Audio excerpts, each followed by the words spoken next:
제가 몸담은 직장은 어느 재벌가입니다. 선천적으로 건강이 좋지 않은 사모님 곁에서 때로는 비서처럼, 때로는 친구처럼 산 지도 벌써 10년이지요.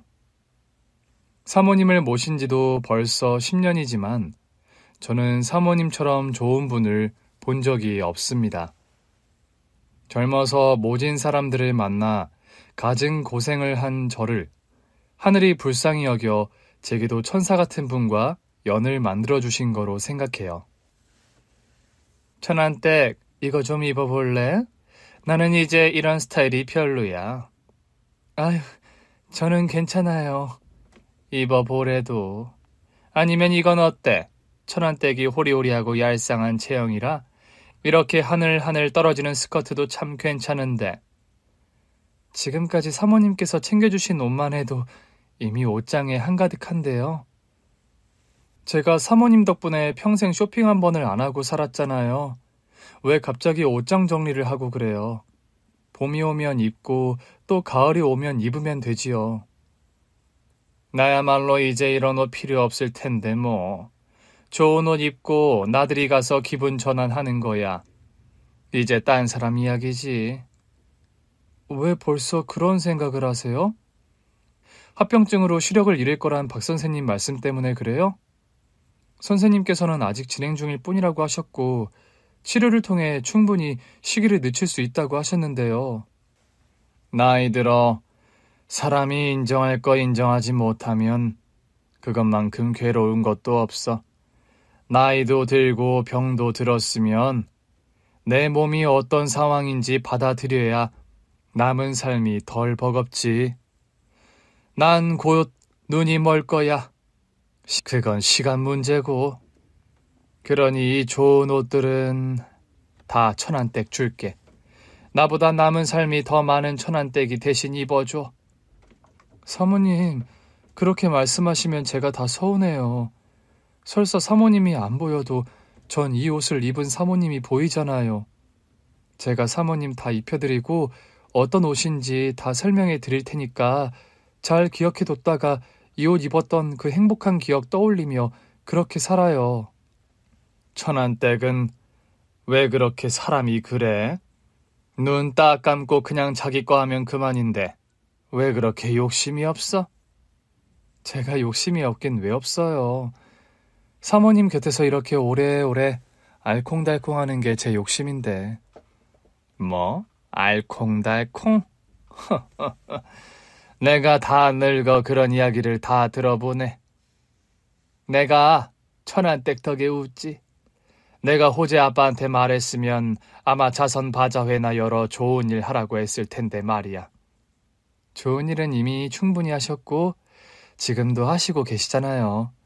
사모님을 위한 것도 남겨두셔야죠. 제가 다 정리할게요. 앉아서 좀 쉬세요. 지난번에 김 회장님 댁에서 보낸 차 좀 드릴까요? 향이 좋아 마시면 기분이 좋아진다고 하셨잖아요. 내가 기분이 안 좋은 건 어떻게 알았어? 병원에서 박 선생님 만나시고 바로 옷장 정리하시며 그런 말씀을 하시는데 딱 보면 알죠. 아마 사모님 아시는 분이면 다 그렇게 생각할 거예요. 아니, 몰라. 평생을 부부로 산 그 양반도 그렇고 배 아파 낳은 호재랑 다현이도 모를 거야. 내 마음은 우리 천안댁에 제일 잘 알아. 그래서 나는 천안댁이 참 좋아. 마음이 편하고. 그럼 다행이네요. 제가 사모님한테 여전히 쓸모가 있어서. 기다리세요. 차부터 가져올게요. 사모님과 저는 둘도 없는 자매처럼 지냈습니다. 사모님 천안댁, 서로를 그렇게 부르고 있지만 서로에게 그보다 더 애정이 담긴 호칭은 없을 거예요. 사모님은 마음에 추운 겨울밤의 한기가 돌 때마다 다가와 제 손을 다정히 잡아주셨고 그럴 때면 전 금방 제 마음에 봄이 온 듯 녹는 것을 느꼈지요. 그러다 보니 사모님의 병세가 나빠지는 것이 누구보다 두려운 사람이 저였어요. 사모님에게는 절대 내색하지 않지만 사모님한테 증상이 나올 때마다 심장이 덜컥 내려앉은 적이 한두 번이 아니었지요. 그럴 때마다 아무렇지 않은 척하는 데에는 제가 아주 고수가 다 됐어요. 집안 내력에 당뇨가 있어 젊어서부터 식단 관리부터 체력 관리까지 정말 열심히 하셨는데 결국 이른을 바라보는 나이가 되자 제 아무리 돈 많은 부잣집 사모님이어도 어쩔 수 없었습니다. 체중도 몰라보게 빠졌고 밤낮으로 손발을 주무르지 않으면 괴로워하세요. 심한 증으로 제대로 걷지 못해 휠체어 생활을 하신 지도 벌써 3개월이 됐지요. 그도 모자라 이제 눈이 침침해져 찾아간 병원에선 곧 실명할지도 모른다는 진단까지 받게 되었으니 사모님도 얼마나 괴롭고 힘드셨겠어요. 사모님, 여기 있어요. 마시고 나면 한결 기분이 좋아질 거예요. 통화하고 계셨어요? 송 실장이야. 내가 따로 시킨 일이 있거든. 천안댁 혹시 나 부탁 하나만 들어줄 수 있을까? 뭔데요? 뭐든지 말씀만 하세요. 내가 이 두 눈이 멀기 전에 꼭 보고 싶은 게 있는데 같이 가줬으면 좋겠어. 아유, 또 그 소리셔. 자꾸 그런 소리 하면 아무리 사모님이라도 안 들어줄 거예요. 알았어. 내가 너무 보고 싶은 게 있어서 그래. 뭔데요? 여기 좀 가줬으면 싶은데 천안댁이랑 둘이서만. 박 기사님 없이 둘이서요? 괜찮으시겠어요? 괜찮지 뭐. 안 괜찮을 게 있나. 우리 둘이 오붓하게 여행 갔다 오자 이거지. 저야 괜찮지만요. 저는 사모님이 건네주신 종이를 받았어요. 사모님의 정갈한 글씨로 적힌 주소가 있었는데 저는 그 주소를 보고 다소 놀랐지요. 그곳은 다름 아닌 제 고향인 천안이었던 거예요. 그러고 보니 벌써 고향을 찾지 않은 지도 수십 년이었지요. 여기 뭐가 있길래... 제 고향이잖아요. 저도 가본 지가 너무 오래됐네요. 알지? 천안댁 고향, 천안. 거기 내가 소중한 버색에 줄 아주 소중한 선물도 있고 해서 겸사겸사 좀 다녀오고 싶어. 알겠어요. 천안이면 멀지도 않고 저도 그 정도는 충분히 운전할 수 있으니까 걱정 마세요. 그렇게 저는 사모님과 함께 천안으로 여행을 떠나게 된 겁니다.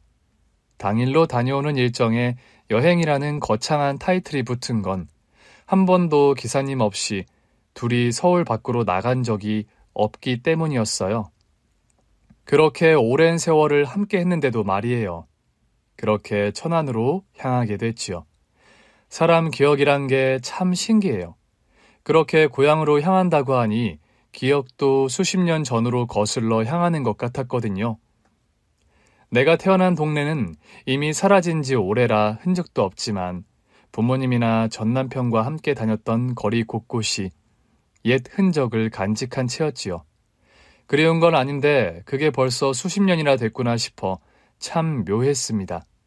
그런데 사모님이 말한 주소로 도착한 저는 좀 당황했어요.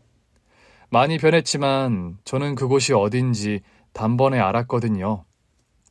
저는 차에서 내려 사모님이 휠체어에 앉을 수 있도록 도왔습니다. 참, 이런 우연도 다 있네요. 왜? 아는 곳이야? 저 여기서 산 적이 있어요. 시댁 피해 야반도주에서 처음 정착한 동네가 이 동네였거든요. 여기도 참 많이 변했네요. 그래도 알아보니 다행이네. 저 사람도 알아보려나? 네? 저는 덩달아 사모님이 바라보는 곳으로 눈길을 돌렸는데 그곳에는 웬 청년이 서 있었어요. 거리에 덩그러니 서 있던 청년 역시 우리 쪽을 바라보는 것 같았지요. 글쎄요. 저는 모르는 사람인데. 잘 봐봐. 아마 알아볼 거야, 천안댁은. 참, 잘 컸네. 저는 사모님의 말에 불현듯 설마 하는 마음이 스쳤습니다. 다른 사람은 몰라도 사모님은 제 사정을 속속들이 다 알고 있는 분이셨으니까요. 휠체어를 끌기 위해 잡은 손이 긴장감으로 바짝 힘이 들어갔습니다. 마음속에서는 설마 하는 생각을 그 짧은 찰나에 수십 번을 했어요.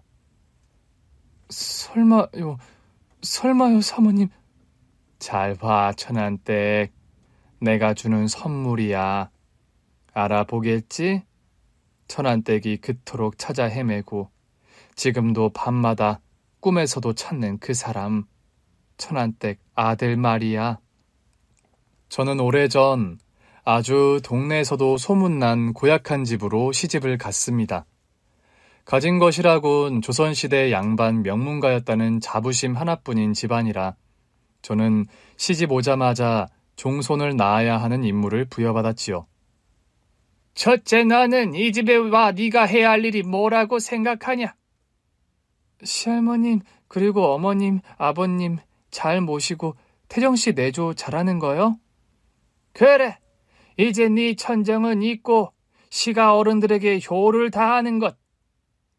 그리고 남편에겐 부덕을 갖춘 아내가 되는 것이 네가 반드시 해야 할 일이다. 예로부터 여자는 사덕을 갖추라고 했다. 아내로서의 덕을 지니고 아내로서 용모를 다정히 하고 또 아내로서 신중하고 점잖은 말씨를 써가며 아내로서 할 일을 제대로 하는 것. 그것이 맏며느리 네가 해야 하는 일이지. 하지만 그중 가장 중요한 일이 뭔지 아냐? 네? 다 중요한 것 같은데요. 그런 건 기본적으로 다 갖춰야 하는 것이고 네가 무슨 일이 있어도 반드시 해내야 하는 것은 바로 이 집안의 장손을 낳는 것이야. 태정이가 이 집안 5대 종손이다. 그 말은 이 집안 맏며느리로 들어온 이상 그 일은 기필코 다 해냈다는 거야. 너도 우리 6대 종손을 머지않아 내 품에 안겨주겠다 믿겠다. 제 나이가 이제 60이 좀 덜 됩니다. 시집을 20대 초반에 갔으니 기껏 해봐야 30년 좀 넘은 일이에요. 그런데 그때 시아버님께서는 집에서는 한복을 차려 입으시고 사셨습니다. 구한말까지는 고래등 같은 기와집의 집에서 거느리던 노비들도 고봉밥을 먹일 정도로 쌀이 넘쳐나는 집이었다는데 그 뒤로 집안 어른들이 노름으로 가산을 탕진했다고 해요. 그것도 아버님이 늘 푸념처럼 하시던 말씀이니 뭐가 진실인지는 모르겠지만요. 어쨌거나 집안에 재산이 없고 나라는 망했어도 그 양반 핏줄의 품위는 지켜야 한다며 한복을 고집하고 오래된 전통과 풍습에 집착이 심한 분이셨습니다. 그러니 종손이 없으면 집안이 망한다고 생각하는 것도 이상한 일이 아니었지요. 그래도 너는 좋은 시대에 태어난 거다. 세월이 흘렀다고 해야 할 도리가 사라지는 건 아니지만은 결혼에 반년이 넘도록 애가 들어갈 기미도 안 보이는 널 나는 사람 대접을 해주잖니. 나는 태정이 할머니한테 사람 대접도 못 받고 살았다. 힘드셨겠어요. 힘들지. 근데 힘들어야지. 그게 내가 할 일이었는데 늦어졌으니 집안 어른들이 얼마나 애 같아서 기다리셨겠냐. 그러니 너는 시대를 잘 타고 태어났다. 생각하며 더 노력해라. 어머님께서는 똑같은 고통과 고민을 해보셨으면서도 제 마음을 이해해주는 분은 아니셨어요. 말은 본인 젊었을 때에 비하면 시대를 잘 타고 나서 팔자를 놓게 시집살이 한다는데 저는 죽을 맛이었거든요. 새벽에 5시에 첫 식사를 하시는 시아버님 때문에 늦어도 새벽 4시에는 일어나야 했고 늦은 밤까지 이어지는 갖은 고된 집안일을 다 끝내면 11시쯤 되었지요. 종일 집안일에 시달려 들어 누우면 남편은 종손 의무를 실행해야 한다며 치근덕거렸어요. 그러니 그 1년 사이에 살이 얼마나 쪽쪽 빠지던지 보는 마을 어르신들마다 혀를 차며 한 소리 했지요. 이 영감네 아주 며느리를 잡나 보네. 얼굴이 말이 아니야. 그 할맛이 젊어 자기 며느리도 쥐잡듯이 잡았는데 그 아들이라고 덜하겠어? 어쩌자고 그 집 며느리로 들어와서. 아주 그 집 고지식 가기로는 조선 유생 뺨을 칠 거야. 시대가 변한 줄도 모르고 사람 알기를 아주 우습게 하니 나중에 큰 코 다치지. 주변에서 어떤 말로 다그치고 손가락질을 해도 시댁 어른들은 꿈쩍도 하지 않았습니다. 체력도 딸리는데 날이 더워 어지럼증이 심했던 어느 날은 무릎을 꿇은 채 3시간 동안 설교를 듣다 쓰러진 적도 있어요. 아니, 지금 이 집에 들어온 지 1년이 다 되어 가는데 어떻게 지금까지 애가 들어서지도 않아? 죄송합니다. 나는 시집와 아들 넷을 낳아 이렇게 큰 소리치고 살 수 있는 거다. 근데 어떻게 된 게 너는 아들은 고사하고 뭐가 생기지도 않아? 저도 노력은 하는데 그게 쉽지가 않아요, 어머니. 쉽지 않긴 뭐가 쉽지 않아. 방금 내가 한 말 못 들었어? 나는 아들 넷을 연달아 낳았다. 아들 낳는 게 뭐 그리 어려운 일이라고. 어머니, 저는... 어머, 너 지금 뭐 하는 거니? 어머. 제가 정신을 차렸을 때는 바람이 잘 통하는 그늘진 아랫목에 누워 있었을 때였습니다. 곁에는 아무도 없었고 마치 제가 쓰러진 건 아무래도 상관없다는 듯 방치한 것이었어요. 진짜 더위를 먹었으니 망정이지 몸에 문제라도 있었으면 어쩔 뻔했나요? 어쩌자고 그런 집에 시집와 이 고생을 하는지 서러워 눈물이 줄줄 흐르더라고요. 아들이든 딸이든 남들은 애 갖는 게 그렇게 어려워 보이지도 않더니 왜 저는 애도 안 생기는지 임신에 좋다는 걸 다 먹었는데도 소식이 없었습니다. 그러다 제가 겨우 첫 임신을 하게 된 것이 결혼한 지 1년하고도 3달이 지난 어느 날이었어요. 평소엔 감기에 걸려도 읍내 병원도 안 보내주던 시아버지께서 제대로 된 진찰을 받아오라고 시에 있는 병원까지 데려다 주셨지요. 큰 병원에서 임신 진단을 받고 왔더니 근사한 경양식집에서 밥도 사주셨지요. 많이 먹어라. 네가 먹는 게 곧 우리 손주가 먹는 것이니 제대로 먹는 게 중요해. 감사합니다, 아버님. 먹고 싶고 생각나는 게 있으면 뭐든지 이야기해라. 너는 이제 꼼짝없이 우리 장손이 무럭무럭 건강하게 태어나는 땅이다 하고 땅을 어떻게 하면 영양가 풍부하게 관리할 수 있을지 그것만 생각해. 사람 보고 사람이 아니라 태아를 위한 땅이라고 생각하라던 아버님의 말씀이 달갑지는 않았지만 시집와 처음으로 사람 대접, 며느리 대접 받는 것 같아서 좋기는 했습니다. 배가 부르면 편하게 입을 수 있는 옷도 사주시고 그때 첫 애를 가지고 나서 그렇게 먹고 싶었던 귤을 손끝이 노래질 때까지 사다 주셨으니까요. 하지만 그렇다고 해서 집안일에서부터 해방될 수 있는 것은 아니었습니다. 예, 올해는 작은 집 김장까지 같이 해야 하는 거 알지? 그 집 식구들이 다 지어 시어머니 병수발 들고 있어서 우리가 고생 좀 해야겠다. 아, 네. 작은 어머님은 많이 안 좋으신가요? 암이라는데 다 그렇지. 아직 한창인 나이에 사람 일은 모른다. 에휴. 아무튼 올해는 500포기는 해야 할지 싶은데. 네? 500포기요? 누구 하는데요? 그래도 작은 집 애들 몇 명 오고 우리 집 애들도 좀 거들고 그래 봐야 얼마 안 되지만 그렇게 많은 것도 아니야. 나 젊었을 때도 그 정도는 했다. 하지만 어머님, 그날 바빠 못 오시는 분들도 많은데 가능할까요? 차라리 다른 날 나눠서 하는 것도 좋고요. 아무래도 저 아이 때문에 조금 부담스럽기도 해서 그래요. 아유, 너 임신 유세 부리고 김장 쏙 빠질 생각이야? 네? 아니요, 그게 아니라... 태정이 생일이 언제냐? 딱 이맘때쯤 아니야? 나는 태정이 갖고도 막달에 김장 다 해치운 사람이다. 내가 해봐 아는데 무슨 임신 유세를 부리면서 지 혼자 편하려고?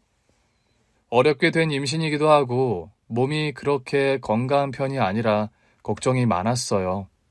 어머님은 임신 유세라고 하지만 욕을 먹더라도 일을 좀 뺄 수 있다면 그러고 싶었습니다. 원래는 작은 집 식구들까지 온 집안 식구들이 총 출동하는 날인데 작은 어머니께서 몇 달 전 암 선고를 받으셔서 김장이 어렵게 됐거든요. 그 집 김장까지 시댁에서 도맡아 하기로 하는 바람에 안 그래도 많은 배추가 더 많아진 것이지요. 그 문제로 남편과 논의도 해봤어요. 지독한 시집살이에 남편은 뭐하고 있었냐 하시겠지만 남편도 지독한 효자라 절대 저를 위해 자기 부모님에게 맞서 싸워주는 사람은 아니었습니다. 하지만 제 입장에서 생각해주고 너무하다 싶으면 서운한 소리도 해주고 하니 그래도 내 편이구나 하며 살았던 거예요. 태정씨, 나 아무래도 걱정이 돼서 무거운 것도 많이 들어야 하고 오래 앉아 있어야 하는 날인데 자신이 없어. 엄마한테 말해서 적당히 하게끔 할 테니까 너무 부담 갖지 마. 그렇다고 할머니의 엄마까지 나서서 하는데 너가 빠질 순 없잖아. 빠지겠다는 건 아닌데 사람도 없는데 결국 무리하게 될까봐 그렇지. 걱정하지 마. 할머니도 엄마도 그 시절 사람들 애 갖고도 김장했다는 말 못 들었어? 할머니 엄마도 했으면 너도 할 수 있어. 공감력이 좀 떨어지긴 했지만요. 그래도 저 대신 어머님께 너무 무리하게 하진 말아라. 몸이 약해 좀 걱정스럽다 이야기해준 것만으로도 감사했어요. 하지만 배추 500포기 앞에서 제 걱정은 현실이 되었고 컨디션은 전날 배추를 썰고 절이면서부터 시작이 되었습니다. 어머니, 저 좀 들어가서 쉬면 안 될까요? 허리도 너무 아프고 배도 살짝 아파서요. 아휴, 그럼 너 들어가면 이걸 다 누구 보고 하라고? 나보고 다 하라고? 아니요, 조금만 쉬었다가 와서 다시 할게요. 정말 너무 힘들어서요. 아니, 한 김에 다 해버려야지. 뭘 쉬었다 하고 말고 하냐. 얼른 하고 쉬면 되지. 빨리 절여놔야 내일 사람들 와서 일을 거들 거 아니야. 도와주는 사람들이 온다고는 했지만 결국 그 많은 배추를 썰고 소금에 절이는 일은 오롯이 시할머니, 시어머니, 그리고 제가 해야 했습니다. 아버님은 계셔도 집안의 가장이 나서서 물 묻히는 일은 하면 안 된다고 빠져 계셨고요. 한 사람씩 나눠 똑같이 한다고 해도 166포기 이상을 처리해야 했어요. 물론 마무리는 남편이나 시동생들이 와서 거들어주긴 했지만 제대로 쉬지도 못하고 하루 종일 배추 속에 붙들려 있으니 정말 죽을 맛이었지요. 결국 밤새 자지도 못하고 끙끙 앓았는데 남편도 좀 심하다 싶었는지 난처해 하더라고요. 그렇게 힘들어? 오늘은 더 힘들 건데 할 수 있겠어? 태정씨, 나 진짜 힘들어. 쉬고 싶은데 그냥 나 병원에 데려다주면 안 돼? 아, 할머니도 벌써 일어나서 준비하고 계신데 갑자기 병원에 간다고 하면 그러지 말고 조금만 더 참아보자. 정 힘들면 그때 내가 얼른 업고 병원 갈게. 응? 아, 진짜 힘든데. 저는 결국 집안 어른들 눈치에 몸을 일으킬 수밖에 없었습니다. 그리고 김칫솔을 준비하기 위해 열심히 속재료를 썰었지요. 작은 집에서 사람을 좀 보내주긴 했지만 그걸로도 턱이 없었습니다. 끝이 안 보이는 과정에 머리가 아찔하더라고요. 겨우 당근 한 달 아이를 다 썰어내고 일어서는데 갑자기 옆에 있던 작은 집 동서가 놀라 소리치는 거예요. 형님 괜찮아요? 피요. 어머 어떡해. 큰어머니, 아주버님, 형님 하혈해요. 그제야 저는 붉게 물들어가는 바지가 눈에 들어왔고 놀랄 기력도 없이 그대로 정신을 잃고 쓰러져 버렸습니다. 그렇게 어렵게 얻은 첫 아이를 잃었어요. 그러니 내가 몇 번이나 당부했잖냐? 네 몸은 그저 우리 장손이 잘 자랄 수 있는 땅이다 하고 그렇게 잘 관리하라고 했거늘 어떻게 애 하나를 제대로 붙들고 있지를 못해? 우리 집안에서 너 같은 애는 또 처음 본다. 누가 보면 우리 집 김장은 너 혼자 다 한 줄 알겠어. 내가 너 고생이나 시켰으면 미안한 마음이라도 있겠다. 근데 남들 다 아는 수준으로 해놓고 유산을 해. 너는 죄인이다. 우리 집안에서 보자면 너는 죄인이야. 알긴 아는 거냐? 품고 있던 아이를 잃은 건 저인데 시댁 식구들 누구 하나 저를 위로하는 사람이 없었습니다. 아버님은 제게 죄인이라며 돈 까먹지 말고 얼른 나와 집안일이나 거들라고 했고요. 그게 어찌나 서럽게 눈물이 나든지 어른들이 한바탕 모진 소리를 내뱉고 사라진 뒤 펑펑 울었지요. 아이를 잃은 것도 너무 힘든데 그걸 제 탓이라고 손가락질하는 가족들 때문에 더 힘들었던 거예요. 그때 저를 위로해 준 것은 한 번도 본 적 없던 병실 사람들 뿐이었지요. 정말 너무하네. 어떻게 며느리한테 저렇게 모진 말을 해? 자기 딸이었어도 그랬을까? 너무 상심하지 말아요. 시자가 다 그렇지 뭐. 그래도 이 집 사람들 너무 심하긴 하네. 나도 좀 모진 시집살이 해본 사람인데 유산한 며느리한테 우르르 찾아와서 저러진 않았어. 울지 말고 세댁. 아이는 또 가지면 되니까. 이렇게 된 거 세댁 잘못 아니야. 아이가 더 건강히 찾아와 엄마 고생 안 시키려나 보다. 나중에 효자로 태어나겠어? 어른들의 구박도 구박이지만 저도 아이를 원했기에 그 일은 두고두고 제게 너무 상처가 됐습니다. 아이를 지키지 못했다는 자책도 말도 못하게 컸고 남편에게도 미안했고요. 다행히 그나마 남편은 제 손을 잡아주며 괜찮다 그 한마디를 해줬는데 진짜 괜찮지 않아서 한 말이라도 좋았어요. 그까짓게 제가 그 집 며느리로 계속 남아있어야 할 이유는 됐던 거지요. 그 뒤로 아이를 2번 더 가졌었는데 전부 초기에 유산이 되고 말았습니다. 그러다 보니 시댁 어르신들의 구박은 더 심해졌고 시할머니가 돌아가시면서 증손주 안겨드리지 못한 것으로 대단한 불효를 저질렀다며 한동안은 보이는 곳에서 밥도 못 먹게 했지요. 여보, 밥은 먹었어? 생각 없어. 너무 마음 쓰지 마. 어머니 아버지 모두 손주 하나만 바라보고 계시는 분이라 초조해져서 그런 거니까. 게다가 할머니께서 증손주 보고 가셨으면 하는 마음이 있으니까. 알아. 여보. 근데 여보, 나는 지금 내 심정을 누구도 모를 거라고 생각하거든? 당연히 아이 가져보지 못한 당신이나 아버님은 물론이고 아이 가져 낳아본 어머님도 내 심정은 모를 거라고 생각해. 내가 품었던 아이를 셋이나 그렇게 떠나보내야 하는 심정이 사람 얼마나 지치고 죄책감 가지게 하는지. 당신 탓하지 마. 아이야 또 가지면. 그렇다 또 이러면? 임신해놓고 또 유산하면 어떡해? 나 무서워. 임신했다고 하면 기쁘기보다 이젠 무섭다고. 어차피 곧 떠나버릴 것 같아서 불안하기만 해. 그날 남편 품에서 정말 많이도 울었습니다. 남편도 느끼는 바가 있었는지 그 전보다 더 자주 제 편에 서주었어요. 유산하고 몸 상태가 좋지 않은 저를 이른 새벽에 깨우지 못하게 하시고요. 지금 시간이 몇 시인데 아직도 안 일어난 거야? 시어미가 친히 행차해서 달기라도 대주랴. 어머니, 이 사람 몸이 안 좋잖아요. 오늘은 좀 봐주세요. 안 좋긴 뭐가 안 좋아? 아랫도리 기능에 하자가 있으면 알아서 남은 기능에 몰두해서 어른들 일 거들 생각 안 하고 아주 임신도 유세, 유산도 유세, 지 시험이 못 부려먹어서 안달난 것도 아니고. 어머니. 아유, 됐어. 나도 그 꼴 보기 싫으니 알아서 하라 그래라. 도저히 안 되겠다 싶어 몸을 일으키려는데 남편이 모른 체하고 자라며 좀 더 곁에 있어 주었습니다. 하지만 남편이 제 편이 되어준다는 것도 마냥 기쁜 일이 아니었어요. 너는 참 좋겠다. 서방이 지 엄마한테 맞서서 네 편 되어주니 아주 든든한 뒷배가 있는 것 같아. 우쭐 하시겠어? 어머니, 그게 아니라 오늘 아침엔 정말 몸이 너무 안 좋았어요. 누가 뭐랬니? 좋겠다. 부럽다 한 거 아니야. 서방 잘 만나 호강한다고. 애도 못 갖는 지 마누라가 뭐가 좋다고. 으유.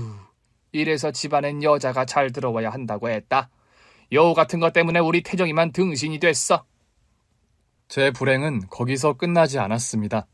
뒤늦게 결혼한 동서들이 줄줄이 임신 소식을 전해왔고 둘째 동서는 시댁 어른들이 그렇게 바라던 아들을 낳았거든요.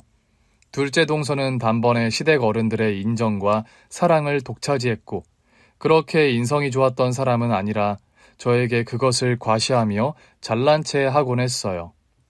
형님, 그렇게 몸이 약해 어떡해요.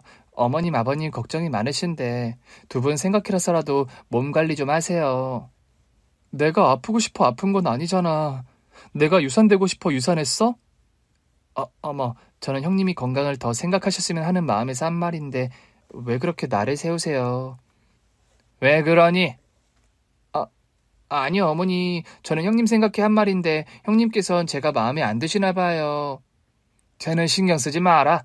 맏며느리라고 하는 것도 없는 주제에 할 말은 많은가 보다.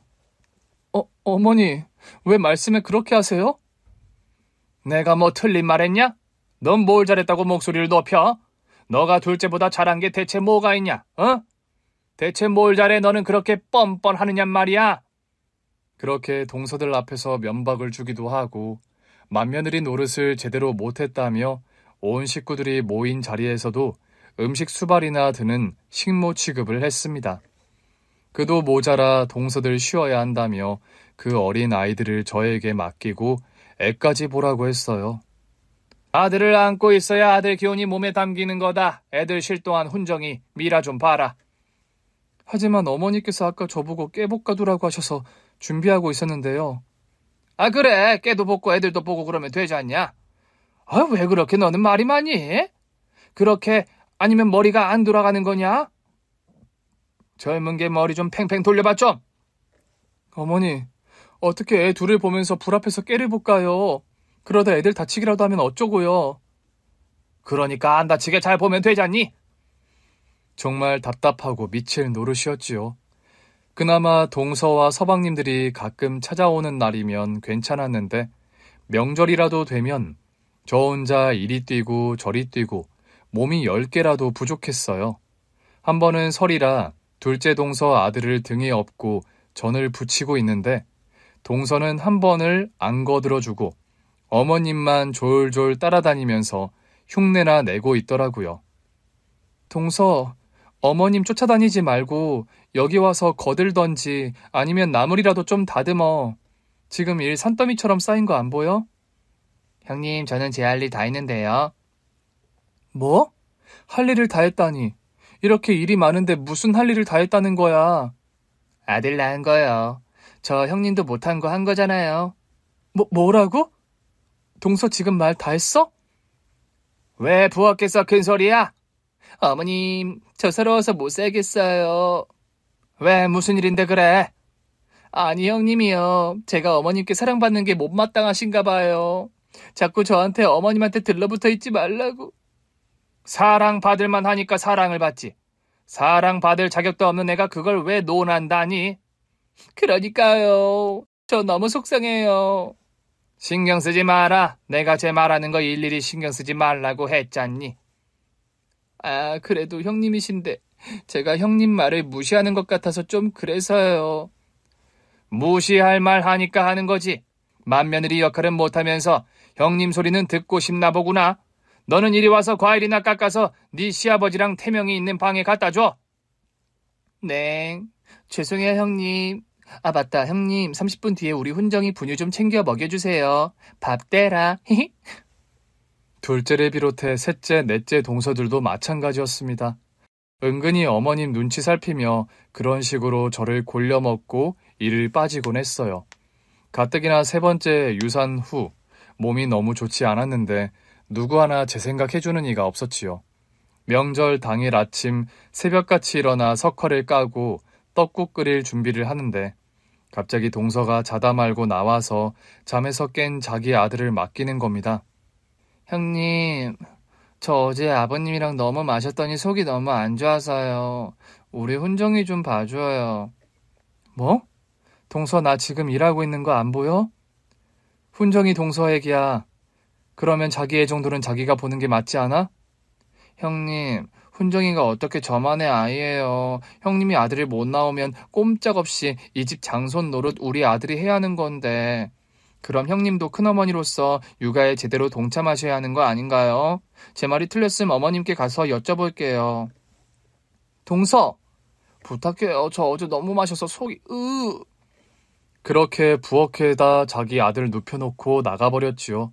기가 막혀서 말문이 막힌 사이 저는 부엌에 시조카와 덩그러니 남게 되었습니다. 식구들 깨기 전에 떡국 한 솥은 끓여야 하니 시간도 없었고 결국 애를 업고 부랴부랴 준비하기 시작했어요. 담음새도 중요하게 생각하시는 시부모님 때문에 계란 흰자, 노른자 다 따로 깨서 계란 지단도 만들었고요. 명절 전부터 소뼈 사다가 여러 날 고아놓은 사골 육수에 전날 삶아놓은 양지 찢어 넣고 식구들이 많다 보니 그 양도 어마어마해서 아침부터 혼이 다 빠지더라고요. 창밖으로 날이 밝아오는 게 보일수록 초조해지고요. 다 끓었니? 네 시아버지 떡국 찾으시는데. 네, 어머니, 한 소끔만 더 끓이면 될 것 같아요. 김가루 어디... 순식간이었습니다. 어떠한 전조도 없이 저는 그대로 뒤로 쓰러지고 말았어요. 그리고 빨리 정신을 차렸는데 눈을 떴을 땐 그야말로 아수라장이 된 후였습니다. 제가 뒤로 넘어지면서 시조카가 깔려 다치게 됐고 시어머니가 찬물 바가지를 가져와 제 얼굴에 끼얹어 난리가 났거든요. 어쩌면 좋아, 우리 운정이. 형님 미쳤어요? 그러다 우리 운정이 잘못되기라도 했으면 어쩔 뻔했냐고요. 진짜 짜증나 죽겠어. 애 하나를 제대로 못 봐. 동서는 동서대로 악다구니를 쓰며 난리인데 저는 좀처럼 정신이 돌아오지 않았습니다. 멍한 것이 마치 반쯤 잠을 자는 것처럼 몽롱했어요. 그때 지난밤 근처 친구 집에서 밤새워 놀다 잠든 남편이 그제야 들어와 그 사태를 본 것이지요. 여보, 성수가! 남편이 놀라 달려온 이유는 제 얼굴이 핏기 하나 없이 너무 새하얗더랍니다. 자기를 보는 것 같은데 초점도 없는 것 같고 이건 아니다 싶어 그대로 들쳐업고 병원으로 간 것이에요. 저도 깨어나 정신을 차리고 보니 병원이었고요. 성수가 정신이 좀 들어? 나 누군지 알아보겠어? 엄마? 그래 아유 이제 됐다. 일어날 때가 됐다는데도 일어날 기미가 안 보여서 마음을 얼마나 졸였는지 몰라. 엄마가 왜 여기 있어? 엄마를 알아보자마자 빠르게 눈물이 고였습니다. 숱하게 아이를 갖고 유산을 할 동안에도 엄마를 못 본 지 너무 오래됐었거든요. 친정 사정도 그렇게 좋은 편이 아니라 괜히 부담될까 연락도 못 드렸고요. 그동안 그렇게 엄마가 보고 싶다고 했던 말을 흘려듣던 남편이 어쩐 일로 엄마를 불렀더라고요. 몸이 너무 안 좋다더라. 죽고 싶지 않고서야 어떻게 몸이 이 지경이 될 때까지 그대로 뒀냐고. 네 남편 의사 선생님한테 많이 혼났어. 영양 섭취도 안 되어 있고 기력도 하나 없는데 대체 어떻게 버틴 거야? 몸이 움직여지니까 그래도 되는 줄만 알았지. 그래서 온 거야? 태정 씨가 불렀어? 네 상태가 너무 안 좋으니까 병원에서 며칠 입원을 하라는데 간병할 사람이 없으니 불렀지. 결국 이 지경이 돼야 내가 내 딸 소식을 듣고 얼굴을 안다. 미안해 엄마. 얼굴이 이게 다 뭐야? 왜 이렇게 상했어? 그렇게 오랜만에 만난 엄마와 한바탕 눈물을 쏟고 난 뒤였습니다. 그날 오후 갑자기 시어머니가 병원으로 찾아오신 거예요. 그러면서 저희 엄마가 계신 걸 빤히 보시면서도 그러더라고요. 사부인 아니세요? 초상난 것도 아닌데 왜 여기까지 오셨어요? 뭐라고요, 사부인? 지금 그게 무슨 말씀입니까? 그럼 내가 내 딸 초상이라도 나야 보러 온다 이 말이세요? 그만큼 유난스러운 행차 하셨다 이거죠. 우리 며느님이 이른 아침 일어나 떡국 좀 끓였다고 뒤로 넘어가는 유난이 어디서 왔나 했더니 그게 다 사부인 유전인가 봅니다. 사부인! 정말 듣자 하니까 경우가 없고 말이 심하시네요. 아유, 내가 지금 사부인 역정이나 듣자고 왔겠습니까? 얘, 너 언제 태어나냐? 얼른 일어나야지. 지금 손이 부족해 죽겠다. 퇴원이라니요? 며칠 입원해야 한다는 애한테 지금 뭐 하시는 거예요? 아무리 눈의 가시 같은 며느리라도 사람 탈을 썼으면 병원에 찾아와 먼저 괜찮냐? 이빠른 소리라도 하는 게 정상입니다. 그런데 어떻게 된 게 사부인은 다짜고짜 인부 찾듯이 병실에서 내 딸을 찾아요? 지금까지 내 딸을 그런 식으로 대한 겁니까? 내 앞에서도 이 정도인데 아무도 안 볼 때는 어떻게 됐을지 내가 아주 눈에 훤합니다. 뭐라고요? 애가 왜 이렇게 됐나 했더니 다 사부인 때문이었네요. 그저 착하고 순둥이 같은 우리 딸이 그 집에서 아주 곤죽이 되도록 몸도 마음도 다 상한 거예요. 당신 때문에. 아니, 이 여자가 정말. 병실 내에서 큰 소란이 생겼고 간호사들이 와서 저지해야 했습니다. 그나마 시어머니가 한풀 꺾고 물러날 수밖에 없었던 것이 병실에서 가만히 앉아 숨죽여 그 상황을 지켜보던 사람들이 거들어준 덕분이었어요. 거참 말이 심하시네. 아줌마 며느리 아파 쓰러진 거 안 보여요? 양심이 떡이 돼서 떡국 끓여 잡쌌나? 양심 없어요? 진짜 보자니까 너무하시네. 아주머니 그러시는 거 아니에요. 다 자기 업으로 돌아올 텐데 괜찮으시겠어요? 보아하니 고된 시집살이로 새댁이 몸이 그렇게 된 것 같은데 그 알만한 분이 좀 적당히 합시다. 예? 시어머님은 기가 막히다며 혀를 차고 돌아섰습니다. 엄마는 도저히 안 되겠다고 그날 저녁 찾아온 남편에게 이혼하라 했지요. 내가 진짜 어이가 없어서 말이 안 나와. 자네 우리 집에 왔을 때 뭐라고 했나? 성숙이 손에 물 한 방울 묻히지 않겠다고 그랬어 안 그랬어? 죄송합니다. 뻔히 장손 맏며느리로 가는 거 알아서 그 말 거짓말인 줄은 알았지만 그래도 그런 말을 했으면 적어도 내 딸 덜 고생하게 힘써주겠지 했네. 아무리 유난한 시어머니 자리여도 남편이 정신이 제대로 박혀있으면 자기 마누라가 저 지경이 될 때까지 가만히 있지 않지. 병신도 아니고 말이야. 입이 10개라도 할 말이 없습니다, 장모님. 나는 도저히 자네한테 우리 성숙이 다시 못 보내겠네. 성숙이 너도 그런 줄 알고 이혼해라. 엄마, 내가 너 금이야 오기야 귀하게 키운 건 아니어도 이렇게 네 몸 닳고 다를 때까지 희생해 살라고 키운 건 아니야. 네가 지우겠니? 네 몸 다를 때까지 일만 하게? 당연히 남편은 이혼을 받아들이지 않았습니다. 그러나 효자였던 만큼 장손으로 해야 할 역할도 포기하지 않았지요. 남편은 이혼은 절대 안 된다며 차라리 분가하자고 저를 설득했습니다. 하지만 이미 몸도 마음도 지쳐버린 데다가 분가하더라도 맏며느리 노릇은 해야 하는 처지라 그게 그렇게 달콤한 설득처럼 와닿지도 않더라고요.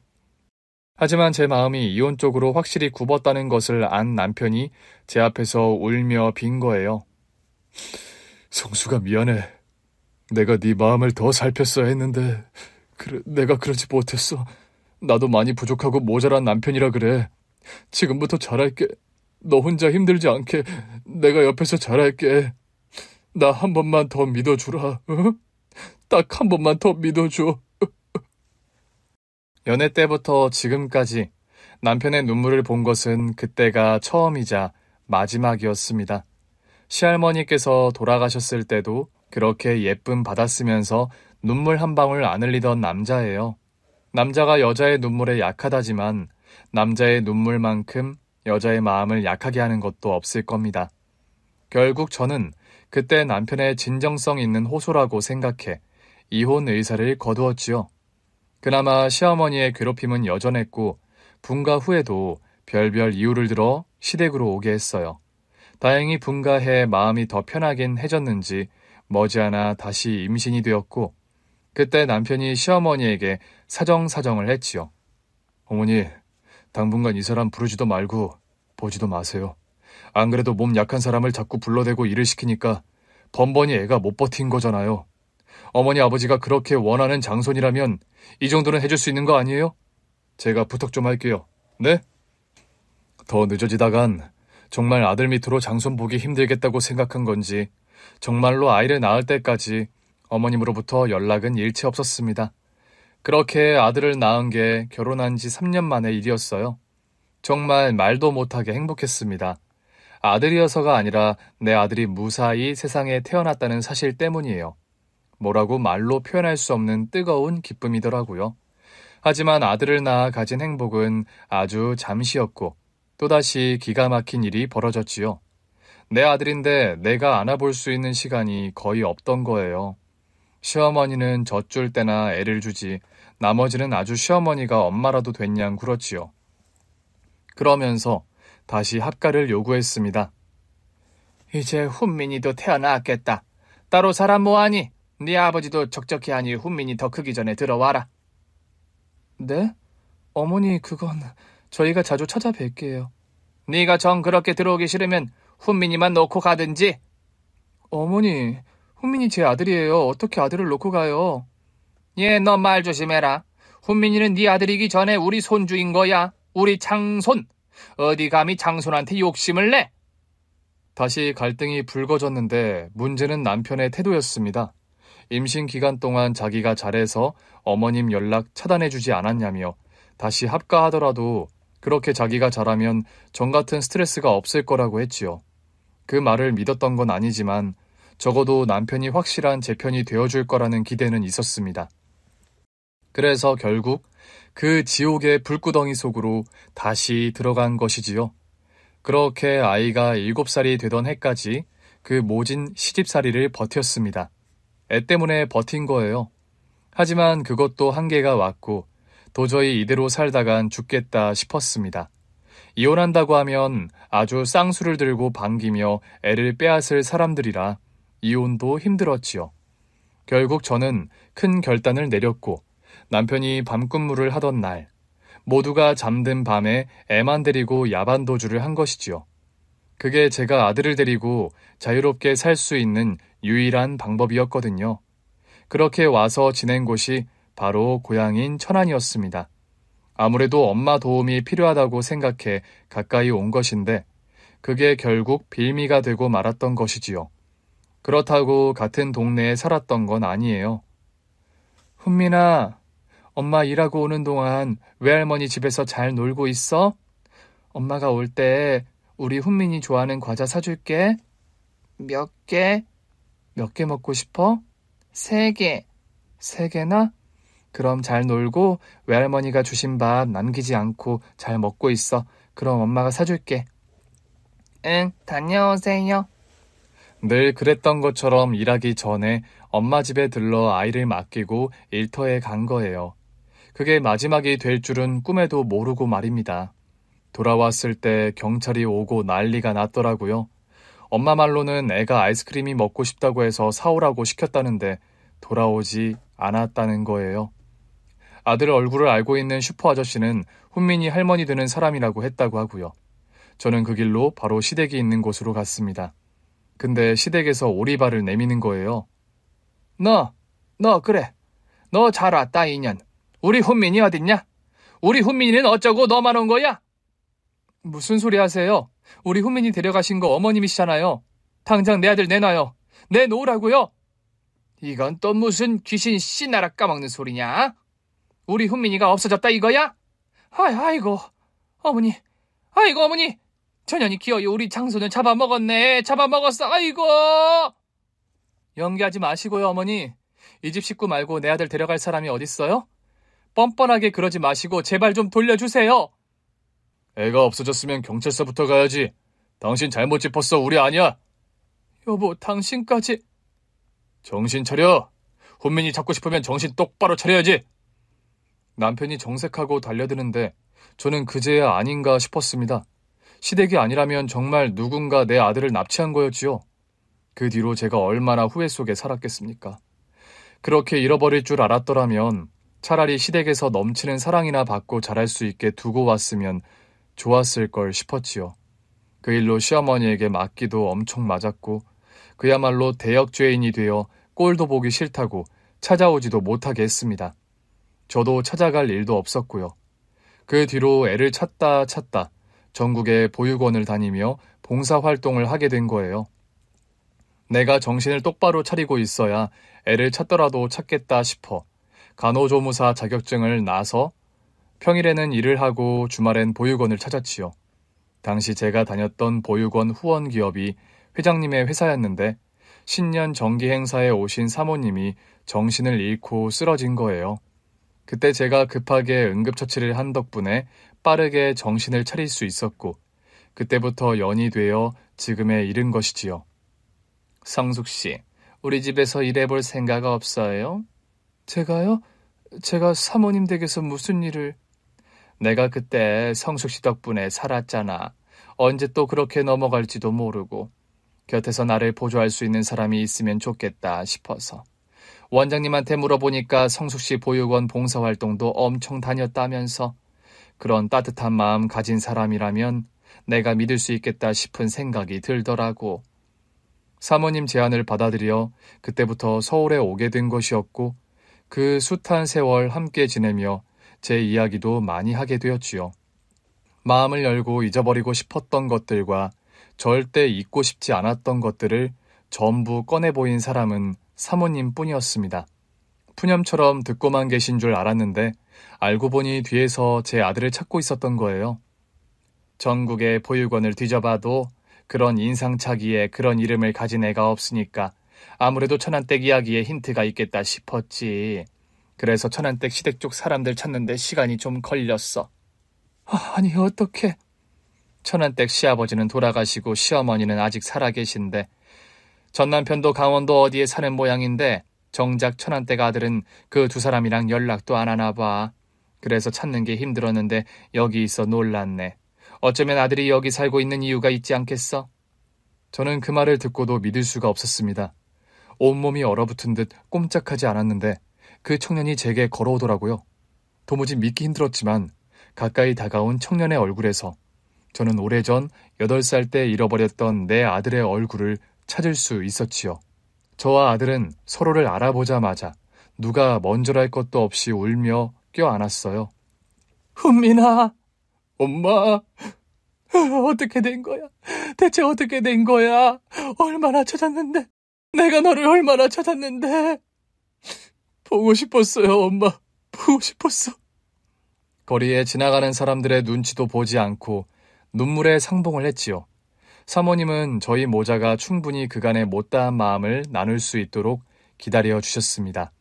알고 보니 아들을 데려간 것은 시어머니가 맞았어요. 그때 할머니가 찾아와서 따라갔어. 엄마 만나러 가자고 그래서 따라간 건데 가니까 훈정이 형 집이었어. 뭐? 그럼 작은 아빠 집에 있었던 거야? 할머니가 찾으러 올 때까지 거기 있으라고. 기다리면 엄마가 올 거라고 그랬는데. 시부모님은 제가 다시 아이를 찾으러 올 수 없도록 애를 잃어버렸다며 그 죄를 저에게 다 뒤집어 씌워 죄인으로 몰아 멀리 쫓아버린 것이지요. 다행히 시어머니 밑에서 살면서 장손이라고 나름 대접은 받고 살았는데 남편이 재혼을 하게 되면서 문제가 생긴 모양이었습니다. 알게 모르게 구박도 많이 하고 뒤늦게 태어난 동생과도 차별이 있어 그때마다 제 생각이 났다고요. 훈민아, 엄마는 너 찾으려고 했어. 포기한 적 없어. 내가 그 집에 찾아가서 네 할머니한테 얼마나 맞았는데 제발 너 돌려달라고 무릎 꿇고 빌기까지 했었어. 알아. 나는 엄마한테 버림받았다는 생각도 해본 적 없어. 어렸을 때는 왜 이렇게 됐을까 이해가 안 됐는데 커서야 그 퍼즐이 맞춰지더라. 그래서 엄마랑 살았던 동네 찾아서 온 거야. 여기서 살다 보면 엄마 만날 수 있을까 싶어서. 그런데 어떤 남자분이 나를 찾아와서 엄마 이름을 대는데 내가 얼마나 놀랐겠어. 아들은 이제 알겠다는 듯 사모님을 보고 고개를 숙였고 사모님은 따뜻한 웃음으로 받아주었습니다. 나는 이제 여한이 없어. 내가 이거 보고 싶어 온 거거든. 이거요? 천안댁 그동안 내 옆에 산 세월이 몇 년이야? 10년이야, 10년. 겉으로는 어찌나 생긋생긋 잘도 웃으면서 내 이야기를 들어주는데 가끔 수심 가득한 표정을 짓고 멍하게 앉아있을 때마다 내가 마음에 너무 걸렸어. 내가 죽기 전에 할 수 있으면 천안댁 얼굴에 진 그늘 좀 치워줬으면 좋겠다. 그 생각이었거든. 그런데 하늘이 도와주니 얼마나 다행이야. 내가 10년을 같이 살았는데 천안댁 그런 표정 처음이네.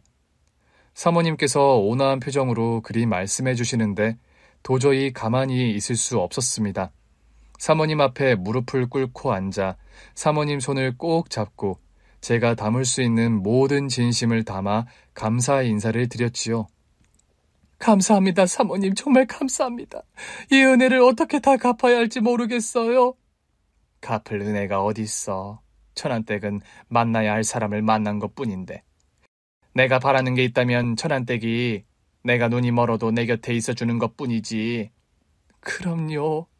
그럼요, 사모님. 제가 어딜 가겠어요. 사모님께서는 제 잃어버린 아들을 찾아주신 것도 모자라 이제 자주 얼굴 보고 살아야 하지 않느냐고 서울 일자리도 마련해 주셨어요. 그리고 결혼한 아들 부부가 서울에서 안정적인 삶을 살 수 있도록 아낌없이 도와주셨지요. 세상에 시어머니 같은 모진 사람도 있지만 사모님처럼 끝없는 은혜를 베풀어 주시는 천사 같은 분도 있습니다. 저는 천사와 악마를 다 만나본 것 같아요. 그래도 키워준 은혜라고 아들이 늙은 시어머니와 전 남편을 찾아가 저를 만났다고 이야기했답니다. 그러니 얼굴 한번 보고 싶다 했다더라고요. 저는 거절했습니다. 결국 그들은 뻔뻔하게 제게서 아들을 빼앗아가고 아들에게서 엄마를 빼앗아간 나쁜 사람들이었으니까요. 세월이 흘렀다는 이유로 물러진 마음으로 용서하고 싶은 생각도 없었고요. 저는 이제 바랄 것도 그 사람들을 미워하며 쓸 시간도 마음도 없습니다. 남은 시간은 사모님과 아들, 그리고 아들이 이룬 가족을 위해 쓸 거예요. 못다 쓴 마음 가기 전에 아들에게 더 쏟아줘야지요. 조금의 후회도 없이 말이에요. 오늘 준비한 사연은 여기까지입니다. 재미있게 들으셨다면 구독과 좋아요, 알림 설정까지 눌러주세요. 그럼 저는 다음 사연으로 찾아뵐게요. 오늘도 건강하고 행복하세요.